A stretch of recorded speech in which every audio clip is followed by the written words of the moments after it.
नमस्कार मंडळी. तर काल तुम्ही बघितलं असेल ती रूम क्लीन केली आणि 2-3 दिवसातच सामान शिफ्ट करायचं होतं. मग आज यांना सकाळी वेळ होता तर त्यामुळे म्हटलं बेड ओपन करून ठेवतो, म्हणजे खोलून ठेवायचा जो की अटॅच असतो तो. त्यानंतर इथं मी सर्व काही भांडे आवरून ठेवलेले होते. त्यानंतर स्वयंपाक केला, मस्त डाळ चपाती आणि भात बनवलं होता.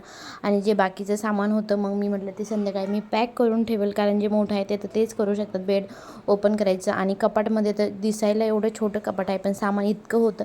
आणि त्यातल्या त्यात आमच्या दोघांच्यामध्ये तर दोघांचे कपडे आहेत, पण यांच्या कपाटामध्ये 2च कप्प्यामध्ये यांचे कपडे आहे, बाकीचं असंच काही ना काही सामान. तर हे असे खूप सारे भांडे आहेत जे छान छान मस्त, हे तुम्हाला दाखवते ते डब्बा.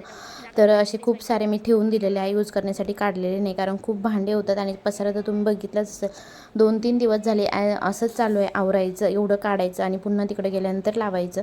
तर माझं आणि पिल्लूचं आवरून झालं होतं. यांचे खालच्या कप्प्यातले मी कपडे काढले होते, फक्त वरती जो एक्स्ट्राचा पसारा होता, ब्लँकेट झालं, फुलं वगैरे हे असं काही ठेवलेलं ते काढायचं बाकी होतं.